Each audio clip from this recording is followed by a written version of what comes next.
भाई हमारे गौतम गंभीर भी बड़े अजब गजब है। मतलब गौतम गंभीर से अगर आप कोई भी सवाल कीजिएगा तो उसका सीधा सीधा जवाब आपको नहीं मिलने वाला, और ये हम सब ने देखा है। लेकिन जब उनसे उनकी ऑल टाइम प्लेइंग 11 पूछी गई तो जो प्लेइंग 11 निकल कर आई है वो भी लोग कह रहे हैं कि यार ये गौतम गंभीर किसी को समझ क्यों नहीं आता। मतलब अगर मैं आपसे पूछूंगा कि गौतम गंभीर वो एक कौन सा खिलाड़ी होगा जिसको अपनी टीम में जरूर रखेंगे, तो हाल फिलहाल की जब आप उनकी हिस्ट्री चेक करेंगे तो रोहित शर्मा को वो बहुत प्रेज करते हैं, जसप्रीत बुमराह को बहुत प्रेज करते हैं। लेकिन जब उन्होंने अपनी प्लेइंग 11 बनाई तो वो इन खिलाड़ियों को ही भूल गए।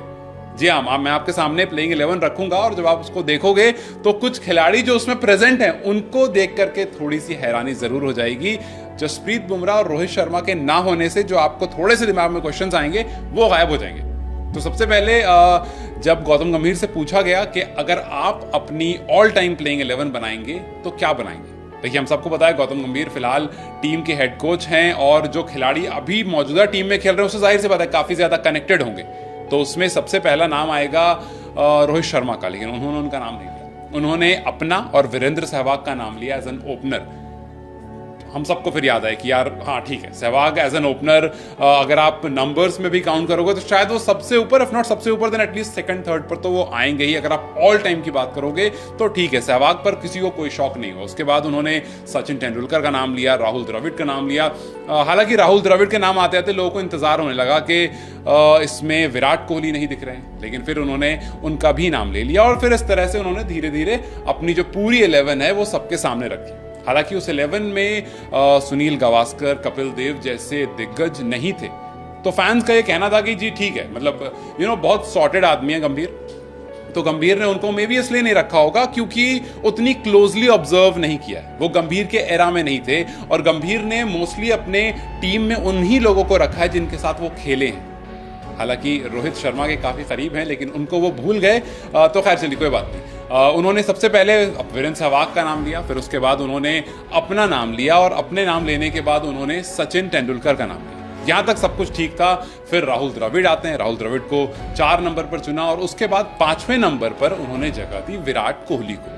जब लोगों ने देखा कि अरे गौतम गंभीर की प्लेइंग में विराट कोहली, फिर लोगों ने कहा हाँ दोस्ती तो हो ही गई थी, अब दोस्ती हो गई है। और उन्होंने पहले भी कहा है कि इंडिया के पास विराट कोहली जैसा दूसरा कोई बल्लेबाज नहीं। फिर उनकी कुछ इनिंग्स है जिसको वो काफी प्रेज करते हैं कि अगर विराट कोहली ने वो इनिंग नहीं खेली होती तो शायद इंडिया नहीं जीतता। और बहुत सारे, हमेशा जब भी एक प्रोफेशनल विराट कोहली की बात हुई, as a cricketer Virat Kohli की बात हुई, तो काफी तारीफ करते हुए दिखे हैं गंभीर। तो लोगों ने कहा कि जी ठीक है, गंभीर विराट को एज अ क्रिकेटर तो काफी ज्यादा पसंद करते हैं, तो जाहिर सी बात है टीम में उनकी जगह बिल्कुल होगी।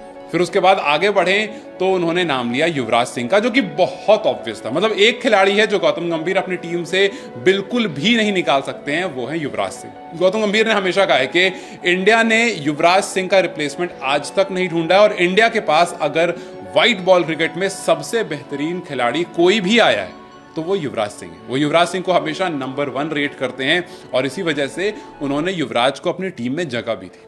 फिर आगे बढ़ते हैं, उनसे पूछा गया जी आपकी टीम का विकेट कीपर बैट्समैन कौन होगा। हाँ, वो स्टेटमेंट याद आ गई होगी आपको कि एक छक्के ने वर्ल्ड कप नहीं जिताया, लेकिन उसके बावजूद गौतम गंभीर ने अपनी ऑल टाइम 11 में as a wicket keeper batsman MS Dhoni को ही जगह दी।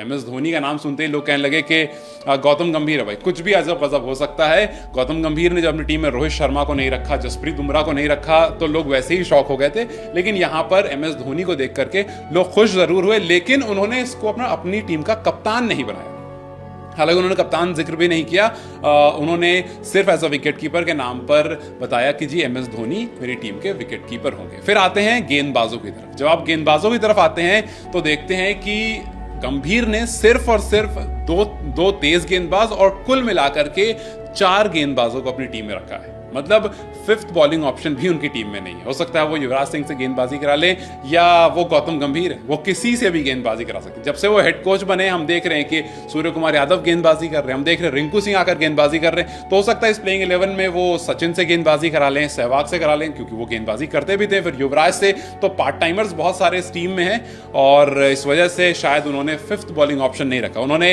इरफान पठान और जहीर खान को अपना पेसर चूज किया है और अनिल कुंबले और रविचंद्रन अश्विन को स्पिन डिपार्टमेंट संभालने को रखा है। तो लोग इस 11 को देख करके थोड़ा कंफ्यूज जरूर हुए, फिर बाद में लोगों ने कहा कि यार ये गौतम गंभीर हैं, ये कुछ भी कर सकते हैं, और बुमराह और रोहित शर्मा के ना होने पर लोगों ने इस पर सवाल भी उठाए। और फिर लोगों ने कहा कि लगता है कि इस सब में इस कप्तान अगर बनाने को कहा जाएगा तो ये खुद को ही बना देंगे, क्योंकि वो गौतम गंभीर है, वो कुछ भी कर सकते हैं। तो मैं उससे आपसे पूछता चलूं कि ये जो लिस्ट आपके सामने आई, जिसमें आपको 5th बॉलर नहीं दिखा, जिसमें आपको